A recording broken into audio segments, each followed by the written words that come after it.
Hello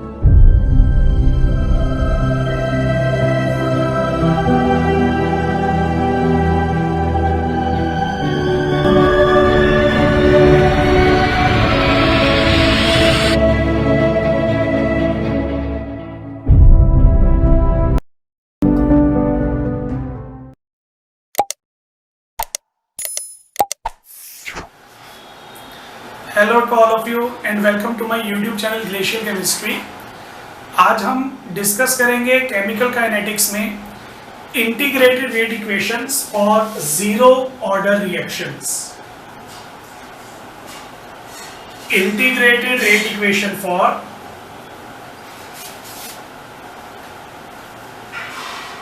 zero order reaction. तो देखो, इससे पहले किसी भी केमिकल रिएक्शन की रेट इक्वेशन को एक्सप्रेस करने के लिए हम डिफरेंशियल रेट इक्वेशन का यूज कर रहे थे। डिफरेंशियल रेट इक्वेशन को हम कैसे लिखते थे? रेट dx by dt यानी कि rate of change of concentration with respect to time is equal to rate constant concentration of reactants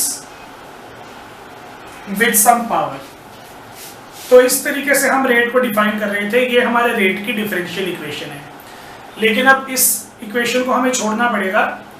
इसका रीजन ये है, अगर मैं इस रेट इक्वेशन को यूज करके रेट लॉ या ऑर्डर ऑफ रिएक्शन कैलकुलेट करने की कोशिश करता हूं, तो मुझे इस रेट इक्वेशन से अकॉर्डिंग एक ग्राफ बनाना पड़ेगा कंसंट्रेशन और टाइम के बीच में।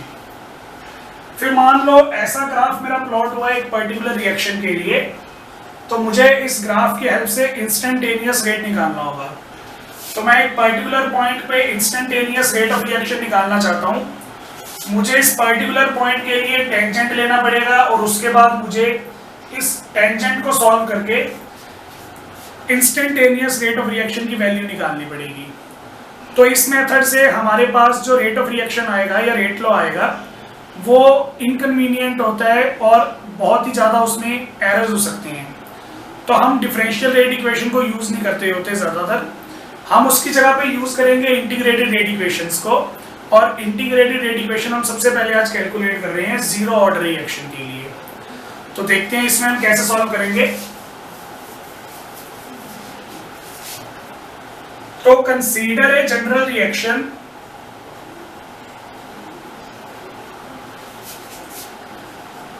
A changes to product। मैंने एक जनरल रिएक्शन यहां पे कंसीडर कर ली है।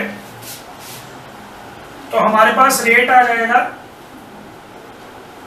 Rate of change of concentration of reactant divided by rate of change of time. ये माइनस मैंने यहां पे इसलिए लगाया क्योंकि A हमारा रिएक्टेंट है, रिएक्टेंट की कंसंट्रेशन डिक्रीज हो रही है, उस डिक्रीज को दिखाने के लिए ये चीज। और अगर मैं रेट लॉ के अकॉर्डिंग इसको डिफाइन करूंगा तो मेरे पास आ जाएगा rate constant concentration of A raise to power zero. ये जीरो यहाँ पे इसलिए आया क्योंकि ये हमारी जीरो ऑर्डर रिएक्शन है। तो जो भी हमारा ऑर्डर होता है रेट लॉ के अंदर उसे हम पावर की टर्म्स में एक्सप्रेस करते हैं। तो ये हमारे पास हमारे रेट की इक्वेशन आ गई। तो यहां से मेरे पास आ जाएगा minus D A is equal to K D T. dt यहाँ पे डिवाइड में था, यहाँ पे जाके मल्टीप्लाई। किसी भी टर्म की अगर पावर जीरो हो तो वो 1 हो जाता है। 1 इंटू के हमारे पास एज इट इज आ गया। तो ये हमारे पास हमारी इक्वेशन आ गई। मैं माइनस को भी यहाँ पे शिफ्ट कर दूंगा तो मेरे पास आ जाएगा dA is equal to minus K D T. Integrating both sides, हमें इक्वेशन के दोनों साइड पे इंटीग्रेशन परफॉर्म करनी है। और जो इंटीग्रेशन हम परफॉर्म करेंगे वो हमारी इनडेफिनिट इंटीग्रेशन होगी। तो यहां पे आ जाएगा dA और यहां पे आ जाएगा के डी टी। अब dA की इंटीग्रेशन क्या होगी? यहां पे इंटीग्रेशन से d जो है वो दोनों हमारे रिमूव हो जाएंगे। हमारे पास इसकी इंटीग्रेशन आ जाएगी a। और यहां पे हमारे पास माइनस बाहर, k कांस्टेंट है, इंटीग्रेशन ही होगी। dt की इंटीग्रेशन आ जाएगी t। और इनडेफिनेट इंटीग्रेशन है तो हमें यहाँ पे c कांस्टेंट लगाना पड़ेगा। ये c हमारा कांस्टेंट है, कांस्टेंट ऑफ इंटीग्रेशन। ये वाली इंटीग्रेशन मैंने कैसे परफॉर्म की, इसके लिए मैं आपको बता रहा हूं। अगर मान लो मुझे इंटीग्रेशन करनी है किसी भी वेरिएबल की और वो सिर्फ वेरिएबल वहां पे प्रेजेंट है, उसके अलावा वहां पे कोई भी प्रेजेंट नहीं है, तो हम इस डिफरेंशियल को यहां से रिमूव कर देंगे, इंटीग्रेशन को यहां से रिमूव कर देंगे, हमारे पास ये x के इक्वल ही आ जाएगा। तो यहां पे मैंने यही किया, इसकी कंसंट्रेशन ऑफ a की मुझे इंटीग्रेशन करनी थी, तो मैंने d को रिमूव किया, इंटीग्रेशन के साइन को रिमूव किया, concentration of a as it is, minus की इंटीग्रेशन नहीं होगी, कांस्टेंट की इंटीग्रेशन नहीं होगी, अंदर बचेगा dt, तो dt की जब इंटीग्रेशन करूंगा तो d हमारा हट जाएगा, इंटीग्रेशन हट जाएगा, t आ जाएगा। इनडेफिनिट इंटीग्रेशन थी, उसके लिए हमें यहाँ पे c ऐड करना पड़ेगा। तो ये फॉर्मूला मैंने ब्रैकेट में लिख दिया है साइड में, तो हमें याद रखना पड़ेगा ये फॉर्मूला, इसी से इंटीग्रेशन हमारी सॉल्व होगी। तो ये हमारा आ गया इक्वेशन नंबर 1। अब ये हमारी इंटीग्रेटेड फॉर्म आ गई, लेकिन इस इंटीग्रेटेड फॉर्म में एक प्रॉब्लम आ रही है, ये हमारा कांस्टेंट c, जो हमारा कांस्टेंट c है वो कांस्टेंट ऑफ इंटीग्रेशन है, ये हमारी रिएक्शन टर्म्स के अंदर इंक्लूड नहीं था, तो मुझे इस कांस्टेंट c की एक पर्टिकुलर वैल्यू निकालनी पड़ेगी। तो पर्टिकुलर वैल्यू निकालने के लिए देखो मैं क्या कर रहा हूं, when time is equal to 0 second, time में 0 कंसीडर कर लेता हूं, मतलब रिएक्शन अभी स्टार्ट ही नहीं हुई, क्योंकि रिएक्शन स्टार्ट नहीं हुई तो मैंने अभी टाइम को काउंट करना स्टार्ट नहीं किया। जब हमारी ये रिएक्शन स्टार्ट नहीं हुई होगी तो A की जो कंसंट्रेशन आ रही होगी वो उसकी इनिशियल कंसंट्रेशन होगी, उसे मैं मान लेता हूं A0। तो time is equal to 0 second पे A की कंसंट्रेशन आ जाएगी A0। A0 हमारे पास क्या है, इनिशियल कंसंट्रेशन है हमारे रिएक्टेंट की। तो जब टाइम हमारे पास 0 सेकेंड होगा, जो रिएक्टेंट की कंसंट्रेशन होगी वो इनिशियल कंसंट्रेशन के इक्वल आ जाएगी। ये वाली दोनों वैल्यूज में इक्वेशन नंबर 1 में पुट कर रहा हूं। पुट इन इक्वेशन 1, तो मेरे पास आ जाएगा A की जगह पे आ जाएगा A0, K, T की जगह पे आ जाएगा 0 प्लस C। तो यहां से मेरे पास C कांस्टेंट की वैल्यू आ जाएगी, इनिशियल कंसंट्रेशन A0।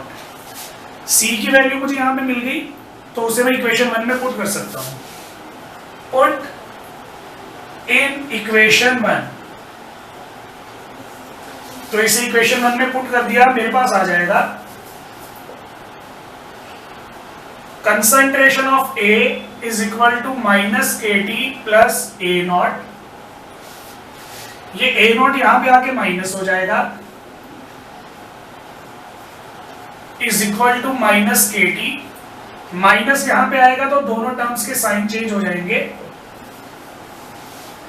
मेरे पास आ जाएगा A0 minus A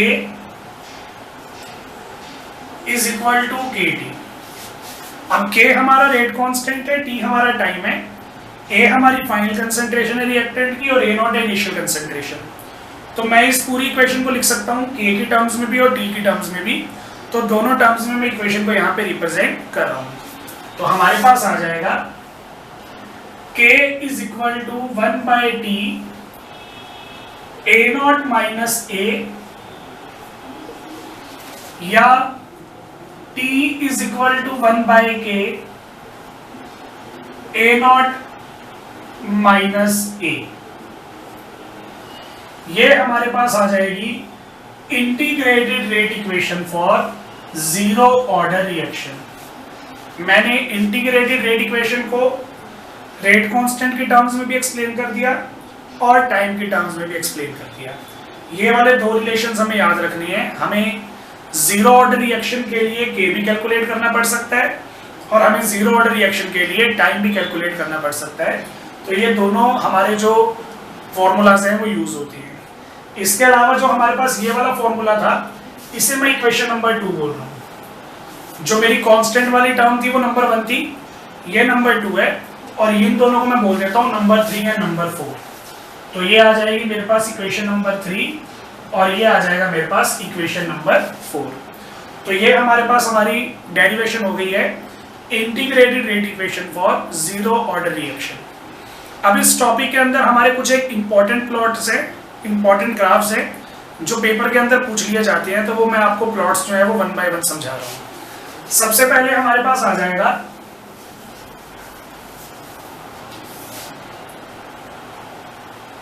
plot between rate and concentration. तो हमें यहां पे सबसे पहले रेट और कंसंट्रेशन के बीच में ग्राफ बनाना है। अब देखो हमारे पास जो रिएक्शन है वो जीरो ऑर्डर रिएक्शन है। जीरो ऑर्डर रिएक्शन का मतलब क्या होगा, हमारी रिएक्शन का जो रेट है वो आ जाएगा rate constant into concentration of reactant raise to power 0। इसकी पावर 0 है तो ये क्या हो जाएगा, ये हो जाएगा हमारे पास 1। तो इसका मतलब रेट जो है वो सिर्फ किस पे डिपेंड करेगा, रेट कांस्टेंट पे डिपेंड करेगा, कंसंट्रेशन पे तो डिपेंड ही नहीं करेगा।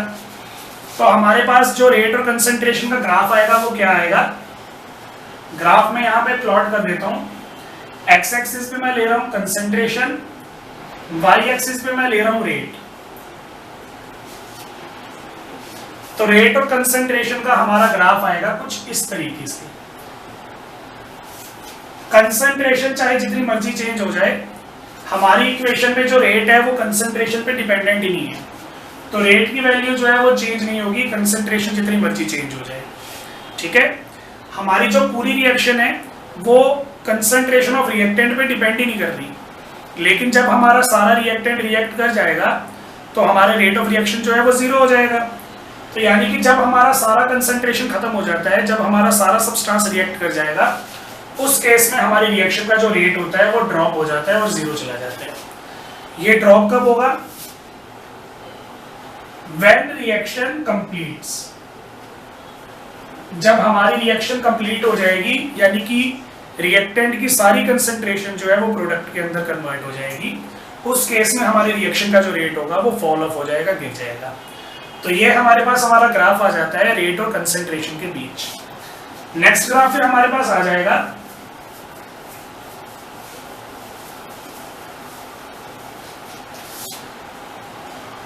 Plot between concentration and time. तो कंसंट्रेशन और टाइम के बीच में मुझे यहां पे प्लॉट बनाना है। अब इसके लिए देखो हमारे पास क्या केस है, मेरे पास इक्वेशन थी a nought minus a minus a nought is equal to minus KT। ये थी मेरे पास मेरी इक्वेशन नंबर 2। तो इस इक्वेशन नंबर 2 को मैं लिखना चाहता हूं स्ट्रेट लाइन की इक्वेशन में। तो हमारे पास स्ट्रेट लाइन की इक्वेशन जब की फॉर्म में जब मैं इसको लिखूंगा तो क्या आएगा, देखो हमारे पास मैथ के अंदर जो स्ट्रेट लाइन की इक्वेशन होती है वो होती है y is equal to mx plus c। ये हमारे पास हमारी इक्वेशन होती है। तो मैं इस इक्वेशन को इसी फॉर्म के अंदर कन्वर्ट करना चाहता हूँ। उसके लिए देखो मैं क्या करूंगा, ये माइनस का a नॉट है, यहाँ पे जाके प्लस हो जाएगा। तो मेरे पास यहाँ पे आ जाएगा a minus KT plus a naught. अब इन दोनों को मैं कंपेयर करूंगा, y is equal to mx plus c। तो अगर मैं कंपेयर करता हूं तो y की वैल्यू मेरे पास क्या आ गई, y की वैल्यू आ गई कंसंट्रेशन ऑफ रिएक्टेंट। यानी कि जब मैं ग्राफ बनाऊंगा तो ग्राफ के अंदर मुझे जो मेरी कंसंट्रेशन है रिएक्टेंट की वो y एक्सिस पे लेनी है। x पे मेरे पास आ जाएगा t, यानी कि x एक्सिस पे मुझे टाइम वाला वेरिएबल जो है वो लेके चलना है। जो भी हमारी लाइन बनेगी वो स्ट्रेट लाइन बनेगी, क्योंकि हमारी जो ये इक्वेशन है ये स्ट्रेट लाइन की इक्वेशन से मैच कर रही है। लेकिन वो जो हमारी स्ट्रेट लाइन बनेगी उसकी स्लोप पॉजिटिव होगी या नेगेटिव होगी, तो ये हमें पता लग गया यहाँ से। m होती है हमारी स्ट्रेट लाइन की स्लोप जो आ रही है माइनस के, m की स्लोप होगी माइनस के। मेन बात ये है कि ये माइनस में है, इसलिए हम यहाँ पे डाउनवर्ड स्लोप दिखाएंगे, अपवर्ड स्लोप नहीं दिखाएंगे। और लास्ट में हमारे पास हमारा c है। c होता है हमारा इंटरसेप्ट। इंटरसेप्ट वो डिस्टेंस होता है जो आप ओरिजिन से लेके चलते हो और जहां से आप अपना ग्राफ जो है वो प्लॉट करना स्टार्ट करोगे। तो मेरे पास ये चारों वैल्यूज आ चुकी हैं। ये चारों वैल्यूज के अकॉर्डिंग में कंसंट्रेशन और टाइम के बीच में अपना ग्राफ जो है वो प्लॉट कर लूंगा।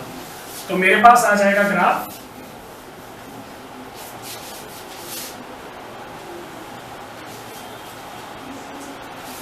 वाई एक्सिस में मुझे लेनी थी कंसंट्रेशन, एक्स एक्सिस में मुझे लेना था time.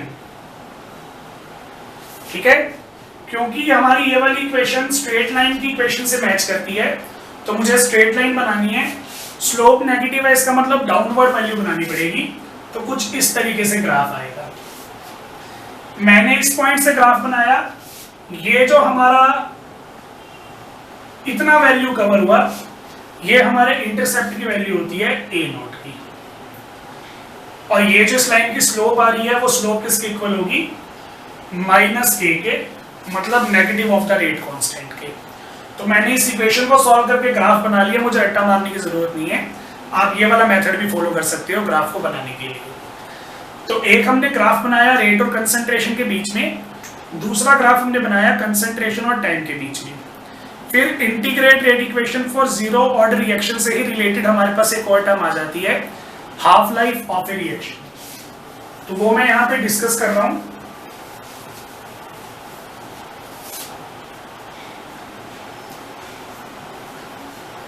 Half life of A reaction. तो सबसे पहले हम देखते हैं हाफ लाइफ होता क्या है। सपोज ब्रो हमने स्टार्टिंग में जो रिएक्शन हम करवा रहे थे, तो उस रिएक्शन की स्टार्टिंग में हमने हमारा रिएक्टेंट जो है वो 100 ग्राम ले लिया, और जब मैं उसको रिएक्ट करवाना स्टार्ट करूंगा तो टाइम के साथ साथ हमारे रिएक्टेंट की जो कंसंट्रेशन है, जो अमाउंट है, वो डिक्रीज होगी। तो जब हमारा कंसंट्रेशन जब हमारा reactant half of the concentration में रिएक्ट कर जाएगा, मतलब जो भी उसकी इनिशियल कंसंट्रेशन हमने ली थी उससे आधी कंसंट्रेशन उसकी रिएक्ट हो चुकी है, आधी कंसंट्रेशन तक रिएक्ट करने के लिए जो उसने टोटल टाइम लिया होगा, उस टोटल टाइम को हम क्या बोलते हैं, हाफ लाइफ बोलते हैं। Half life is defined as time taken by the reactant to react half of its initial concentration. अपनी इनिशियल कंसंट्रेशन से जब हाफ को रिएक्ट कर जाएगा, उसके लिए जो टाइम उसने लिया होगा उसे फिर हम बोलते हैं हाफ लाइफ। हाफ लाइफ को डिनोट हम करते हैं T1/2 ऐसे लिखकर। तो मुझे जीरो ऑर्डर रिएक्शन के लिए T1/2 की वैल्यू निकालनी है। अभी डेफिनेशन में मैंने आपको क्या बताया, जब हमारे पास हाफ लाइफ टाइम रीच हो जाता है, उस टाइम पे जो हमारे रिएक्टेंट की फाइनल कंसंट्रेशन होती है वो इनिशियल कंसंट्रेशन से आधी हो जाती है, तभी उसको हाफ लाइफ बोल रहे हैं। तो जब हमारा T हो जाएगा T हाफ, तब हमारी फाइनल कंसंट्रेशन हो जाएगी half of the initial concentration. तो मैंने यहाँ पे वैल्यू क्या निकाली थी, देखो मेरे पास इक्वेशन नंबर 4 थी, T is equal to 1/k A0 minus A, ये इक्वेशन थी मेरे पास। तो इस इक्वेशन में मैंने T की वैल्यू पुट करनी है और A की वैल्यू पुट करनी है, दोनों वैल्यूज को पुट कर देता हूं। मेरे पास आ जाएगा T half 1/k A0 minus A0/2। तो जब मैं इसको माइनस करूंगा और सॉल्व करूंगा, मेरे पास मेरा फाइनल आंसर आ जाएगा T half is equal to A0/2k।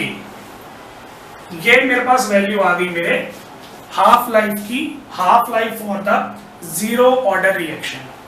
तो ये हमारे पास हमारा फॉर्मूला आया, और फॉर्मूला से हम देख सकते हैं कि जीरो ऑर्डर रिएक्शन के लिए हमारे जो रिएक्टेंट की हाफ लाइफ होती है वो उसके इनिशियल कंसंट्रेशन के डायरेक्टली प्रोपोर्शनल होती है।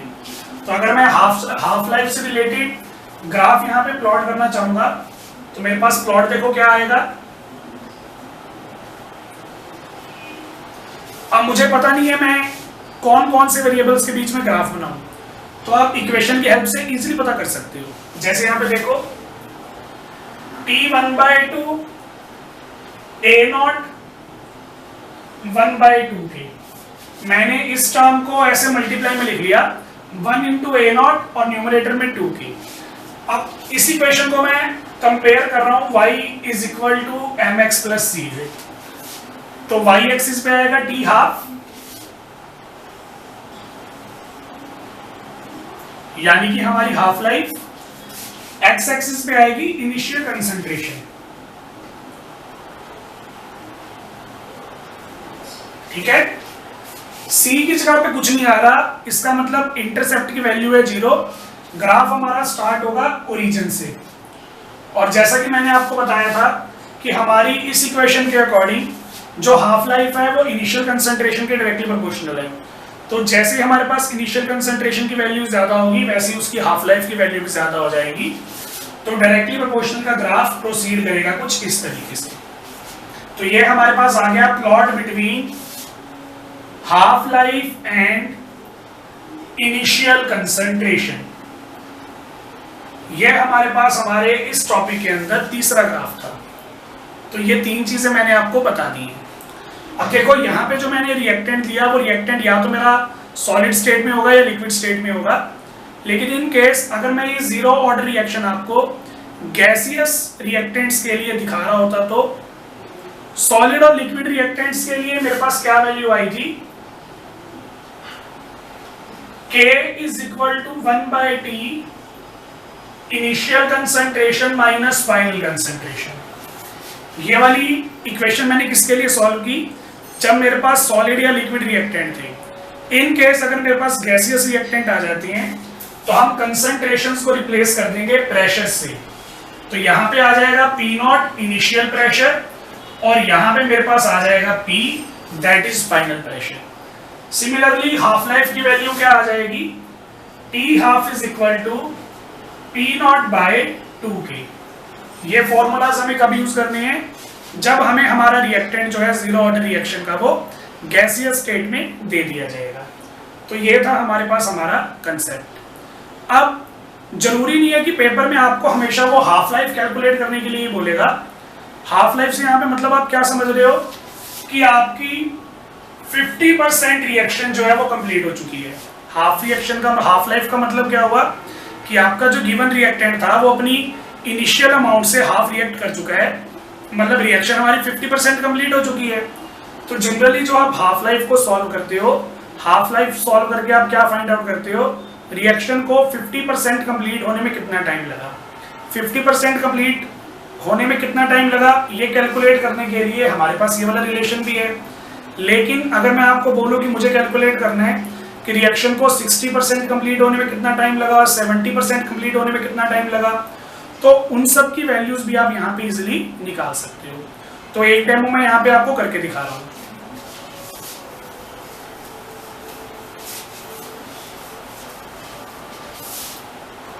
To calculate time for 70% completion of the reaction, मैंने यहां पे ये कंसीडर कर लिया कि रिएक्शन मेरी 75% कंप्लीट हो चुकी है।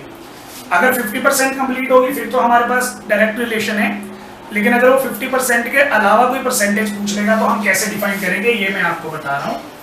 तो देखो सबसे पहले हमारे पास जीरो ऑर्डर रिएक्शन के लिए इंटीग्रेटेड रेट इक्वेशन है T is equal to 1/K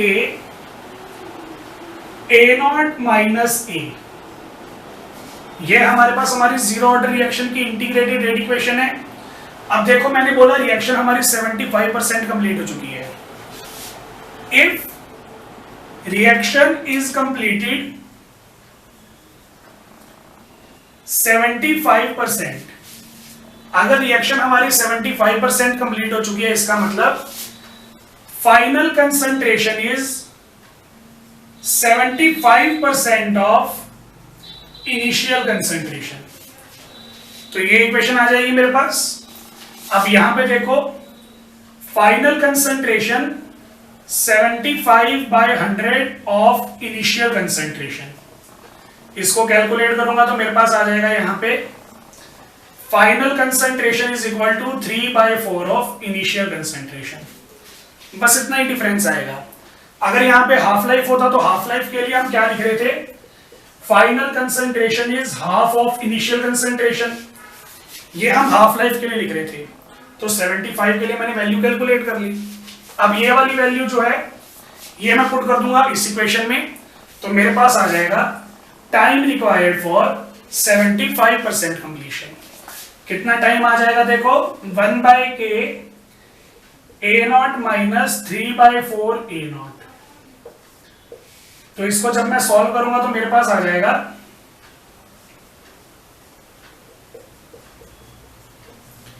A0 दोनों के अंदर कॉमन आ गया,